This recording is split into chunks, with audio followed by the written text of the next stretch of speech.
권총을 빼든 이 남자. 어디론가 정신없이 가는데 그곳은 바로 독일 루프트와페 기지였다. 그런데 그는 미군 조종사다. 무슨 사연이 있길래 혼자서 독일 기지로 가는 걸까? 지금부터 시작합니다. 7개월 전 그는 독일기 BF-109를 뒤쫓고 있었다. 신출내기 조종사 브루스 칸은 닥치는 대로 기총을 발사했다. 그는 마치 겁을 주려는 듯 무모하리만큼 공격적으로 추격했다. BF-109는 나무에 스칠듯이 낮게 비행하고 있었다. 소나기처럼 날아오던 총알 중 한 발이 명중했다. 겁에 질린 조종사는 그대로 탈출해버렸다. 낙하산이 펴지기엔 고도가 너무 낮았다. 독일기도 곧 추락했다. 그런데 그의 상관은 격추를 인정하지 않았다. 격추가 아니라 독일 조종사가 기체를 버린 것이고 오히려 무모한 비행으로 겁을 줘서 조종사를 희생시킨 것을 질책했다. 2개월 후 그는 다른 비행대로 전출을 가게 됐다. 전화위복인지 새로운 비행대의 둥지를 튼 그는 조종사로서 두각을 나타내기 시작했다. 그의 타고난 대담함과 정교한 사격 능력이 빛을 보기 시작한 것이다. 얼마 안 돼 첫 격추를 기록했고 계속 격추수를 늘려간다.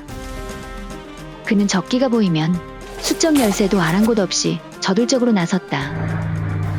1944년 9월 12일 몇 분 만에 포케블프 190 세대를 격추시키고 기체가 손상당한 동료를 기지까지 호위했다. 이 전투로 은성 훈장까지 받았다. 2달 후 체코슬로바키아에 있는 독일군 기지를 공습 중이었다. 그의 머스탱이 대공포에 피격되자 탈출을 한다. 그가 떨어진 곳은 독일군 점령 지역이었다. 이제 걸어서 기지로 돌아가야 했다. 하지만 프랑스에 위치한 그의 기지까지는 200마일이나 되는 멀고도 먼 거리였다.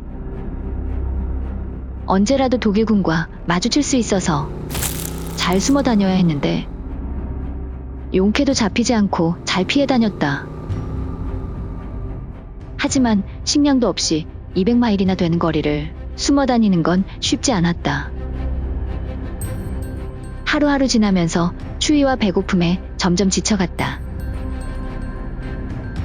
구조대가 구하러 올 가능성도 낮아 보였다. 며칠은 버틸 수 있었지만 더 이상 기지까지 걸어간다는 것은 불가능해 보였다. 그는 다른 방법을 찾아야 했다. 독일 공군 루프트와페가 조종사 포로에게는 신사적으로 대해준다는 소문이 떠올랐다. 그리고 멀지 않은 곳에 루프트와페 기지가 있었다. 그는 항복하러 가기로 한다. 브루스 칸은 조심조심 기지 가까이 다가갔다. 여기서 기대도 안 한 광경을 보게 된다. 독일 병사들이 포케블프 190에 연료를 채우고 있었다. 언제라도 비행이 가능하도록 준비해 두는 것 같았다. 그 모습을 본 칸은 자신의 계획을 수정하기로 한다. 항복하는 대신 독일기를 타고 기지로 돌아가는 것이다. 어두운 밤이 되자 그는 행동을 개시했다. 독일군에게 발각되지 않게 기지 담장 밑으로 접근했다. 철조망으로 둘러싸인 유난히 높아 보이는 담장이었다. 체력은 고갈 상태였지만 담장을 넘어야만 다시 기지로 돌아갈 수 있었다. 있는 힘을 다 모아서 담장 위로 뛰어올랐다.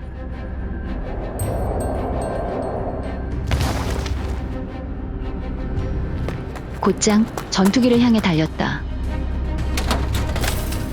그런데 처음 타보는 기종이라 도무지 뭐가 뭔지 알 수가 없었다. 계기판도 모두 독일어로 적혀 있었다. 서둘러 시동장치를 찾아야 했지만 이것저것 만져봐도 시동이 걸리지 않았다. 이제 곧 동이 틀 시간이었다. 그러다 손잡이 하나를 움직였는데 시동이 걸렸다. 우렁찬 엔진 소리가 조용하던 기지 안에 울려 퍼졌다. 독일군이 몰려올지 몰라 활주로로 갈 겨를도 없이 경납고 사이를 가로질러 그대로 이륙을 했다. 다행히 뒤쫓아오는 독일기도 없었고 독일군 지역을 벗어날 때까지는 모든 것이 순조로웠다. 그런데 아군 지역에 들어서자 대공포가 날아오는 것이다. 아군의 대공사격을 피하기 위해 나무 높이로 적어도 비행을 했다. 멀리서 기지 활주로가 보였다. 그런데 랜딩 기어 스위치를 찾을 수가 없었다. 하지만 계속 공중에서 머뭇거리다가는 언제 대공포의 표적이 될지 몰랐다. 급한 마음에 동체 착륙을 해버렸다.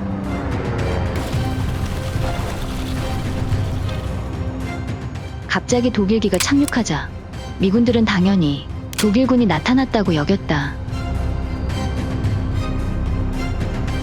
소란이 벌어지자 카의 지휘관도 나타났는데 돌아온 카를 보자 기뻐하면서도 독일기를 타고 온 것에 어이없어 했다. 탈주 작전은 이렇게 마무리되는데 아직 끝나지 않았다.